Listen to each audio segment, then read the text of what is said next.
जी तो बच्चों, कैसे हैं आप?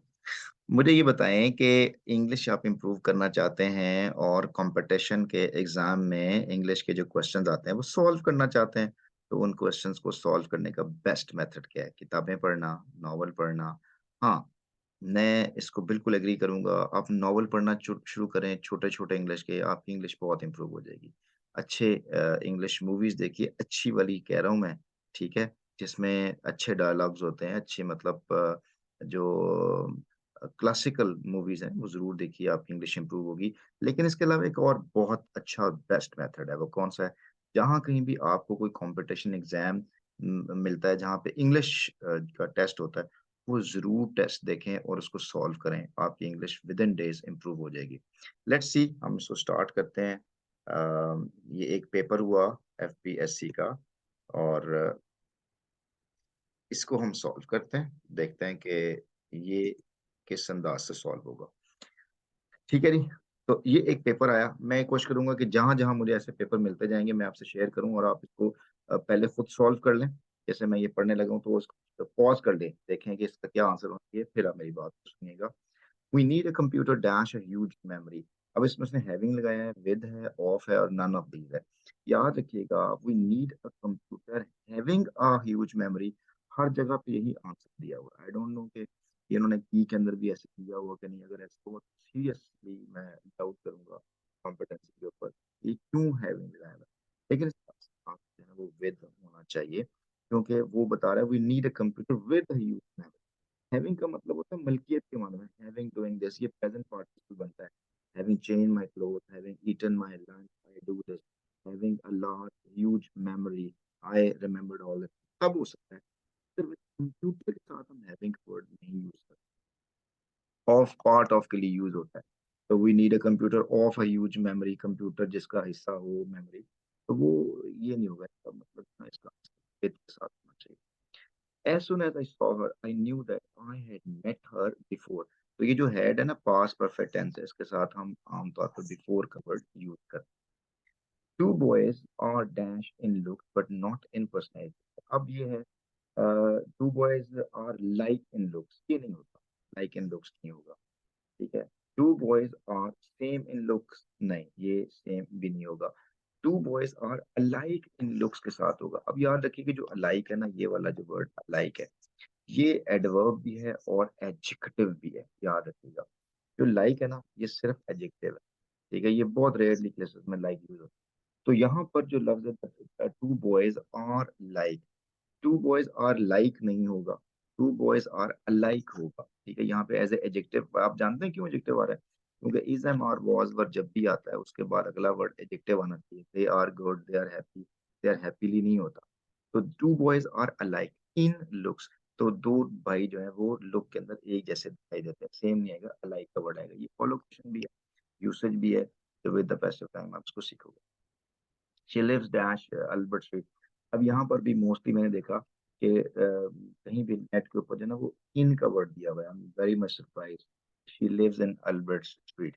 अब याद रखिएगा, इन जो है ना, ये सराउंड मतलब एक ऐसी इंक्लोज्ड एरिया के लिए होता है। वो जो कवर्ड एरिया होता है उसके लिए इन का word, I am in the room, ठीक है ना।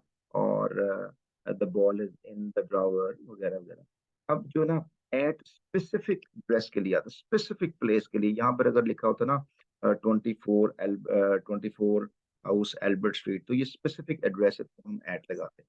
लेकिन ये जनरल उसमें एरिया का जिक्र है। जब हम एरिया की बात करते हैं जनरल, तो उसके लिए वर्ड ऑन इस्तेमाल होता है। ये ऑन इसका आंसर होगा। She lives on Albert street इसका आंसर होगा। Aamir is dash like a father to me. अब देखें, Aamir is nearly like a father, or Amr is almost like a father, और almost Amr is like a father to me, ये दोनों ही हो सकते हैं। लेकिन एक लफ्ज होता है जिसको कहते हैं कोलोकेशन। कोलोकेशन का मतलब होता है when two words are placed together they must have some symmetry with it, between them। तो इसमें symmetry जो है ना वो almost like के साथ है। Amr is almost like a father to me। इस तरह से I like to be dash for short period of time, I like to be alone. Alone का मतलब होता है अकेला, हाँ रहना चाहता हूँ, सी ऑप्शन होगा। I like to be lonely का मतलब उदास होता है, जानना मैं उदास होना चाहता हूँ, अजीब सी बात बनेगी। तो लोन का मतलब ओनली के मानों में आता है, ठीक है, लोन शेयर।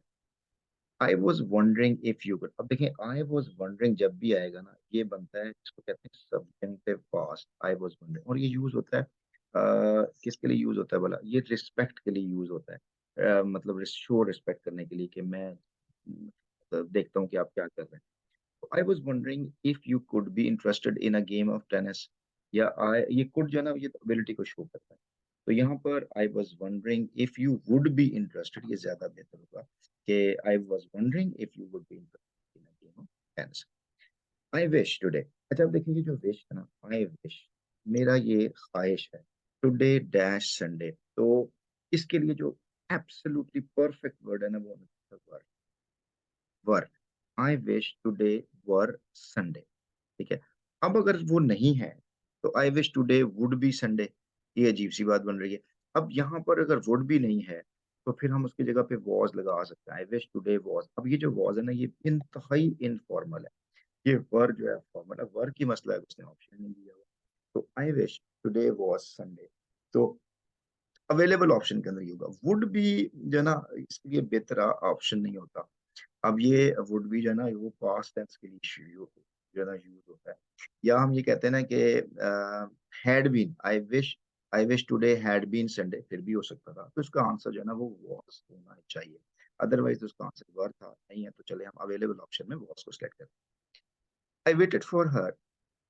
अब देखें, ये I am seriously doubt about the authority who has made this paper, कि या तो वो सन 1965 की अंग्रेजी को यूज कर रहे हैं, या मतलब आई डोंट नो कि उन्होंने ऐसा क्यों किया हुआ है। टिल में और अनटिल के अंदर not even a single difference. मैंने जितनी भी ग्रामर किताबें पढ़ी, जो नेट पे देखा, डिक्शनरीज को कंसल्ट किया, all everywhere I found this. They say that till and until is one and the same thing. Till is usually used as an informal situation and until is used in formal situation, meaning in the same है, किसी किस्म का फर्क नहीं है। तो I waited for her until 6 o'clock exactly correct, बल्कि बेहतर ही होना चाहिए I waited for her till 6 o'clock। तो ये दोनों ही इसके ऑप्शन हो सकते हैं। मुझे नहीं, मेरा नहीं ख्याल के इन दोनों में से किसी एक को गलत आप कह ही नहीं सकते उसको। ठीक है। I waited for her to तो नहीं आएगा इसके साथ। ठीक है। तो ये मेरे नजदीक ये अनटिल और टिल दोनों बिल्कुल ठीक है। She dash be here tomorrow. तो she might be here, she mays तो हो ही नहीं सकता। She might be here tomorrow, she may be here tomorrow. तो शी माइट बी, क्योंकि ये वो पॉसिबल प्रोबेबिलिटी को शो कर रहा है कैसा होगा, तो हम माइट को यूज करेंगे। all that you say is certainly true, all that you say is certainly true होता है। all that is, that glitter is not gold। तो all that के साथ जैसा भी ऑप्शन करेक्ट होगा। जी, नंबर 12 के अंदर Bernard developed a new dash. ये न्यू टेक्निक हो सकता है, टेक्नोलॉजी नहीं होगा, technique in her surgery, method नहीं होगा यहाँ पे। ये कोलोकेशन है। कोलोकेशन बताता है कि किस वर्ड के साथ कौन सा वर्ड लिखा जाता है। I dash be rich one day, I will be rich one day, I shall be rich one day, both are correct. मतलब मेरा ख्याल है कि I will be rich one day हो सकता है यहाँ पे, I will be rich one day. I shall be rich one day का मतलब है कि वो उसको यकीन है कि मैं एक दिन यकीन जो है ना हो जाऊंगा। आई will be rich one day, मैं जो है ना जरूर एक दिन बन के दिखाऊंगा आपको। तो ये भी अगेन ना, आई विल और शेल का जो कॉन्सेप्ट, ये भी 1965 की अंग्रेजी है। कि इसमें विल और शेल, आजकल जो मॉडर्न ग्रामर है उसमें विल और शेल को का फर्क नहीं रखा जाता। वो आयल भी यूज कर लेते हैं। आयल, जब वो आयल कहते हैं तो उसका मतलब विल और शेल दोनों ही होते हैं। ठीक है। अब ये आई रियली वंडर कि ये ऐसा क्यों किया हुआ है। आई हैव नोन हर। अब जब भी हम आई हैव नोन हर के साथ आते हैं, तो ये 3 days चूंकि पीरियड है, तो हम उसके साथ फॉर का वर्ड यूज करते हैं। I have known her for 3 days। I can dash somebody is coming. I can here के साथ मैं सुन सकता हूँ कि कोई आदमी आ रहा है। I can hear somebody is coming. The repairs are dash to cost more than you think. The repairs are expected to cost, हो सकता है तवक्को से बढ़कर उसके खर्चात हो सकते हैं। तो he is enjoying his last job नहीं होगा, लेटेस्ट होगा। प्रीवियस पुराने, ही इज एंजॉयिंग, अब वो मौजूदा जॉब को कर रहा है ना, तो वो लेटेस्ट जॉब, लास्ट आखिरी होता है, प्रीवियस पहली होता है, तो पहली को थोड़ी वो जॉब एंजॉय कर रहा, तो he is enjoying his latest job होगा। तो dash writing can not be easily red. कौन सी राइटिंग जो है वो आसानी से नहीं पढ़ी जा सकती। लेजिबल तो पढ़ी जा सकती है, ल्यूसिड क्लियर होती है, ये भी पढ़ी जा सकती है, इलिजिबल वो होती है जो नहीं पढ़ी जा सकती। तो ये चार्ली ऑप्शन होगा। इस तरह से white elephant mean something. White elephant एक ऐसी, एक इडियम है व्हाइट एलिफेंट। इसका मतलब है एक ऐसी चीज जिसपे ज्यादा खर्चा आता है लेकिन वो किसी काम की नहीं होती। तो यूजलेस एंड कॉस्टली बीट ऑप्शन होगा। ऐसा से normally an individual thunderstorm dash about 40, तो ये ना थंडरस्टॉर्म लास्ट होता है, रिमेन नहीं होता। बहुत सी वेबसाइट के ऊपर रिमेन आंसर दिया हुआ है, आई रियली वंडर कि how they can do all that things. ठीक है, तो I am responsible for that कि whatever I answer I can justify it. तो thank you very much for your patience listening. ये आपके भले के लिए है, मेरे भले के लिए नहीं है बिल्कुल। ठीक है, अगर आप सीखना चाहते हैं तो my contact is there. You can contact me and you can learn more and more things all freely. There's no cost of it. You don't have to pay even a single penny for that. Learning is all free, but ask yourself, are you free to learn or not? Stay blessed. Thank you very much.